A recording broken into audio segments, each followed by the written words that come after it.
Karachi Gadap town UC4 की recounting, ballot papers के थैले और लिफाफे फटे हुए निकलने पर जमात इस्लामी का एहतजाज। कारकुनान ने कायदाबाद DC ऑफिस के बाहर मुजाहिरा किया। फॉर्म 11 और 12 के मुताबिक जमात इस्लामी UC4 गुलशन हदीद से कामयाब करार पाई थी। रिकाउंटिंग में पीपल्स पार्टी 34 वोट से आगे।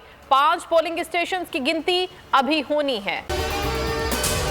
अगर आपको ये वीडियो पसंद आई है तो हमारे चैनल को सब्सक्राइब करें और बेल आइकन को प्रेस करें। जिंदगी एक मैदान है और PSL 8 में हर टीम को छूना आसमान है।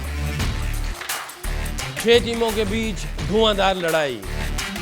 ये शोर न लड़ाई का है न डर का, ये शोर है जीत का, ये शोर है जुनून का।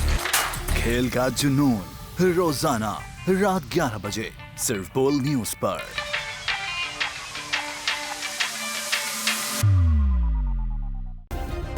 सब्सक्राइब करें और बेल दबाएं ताकि कोई खबर रह न जाए।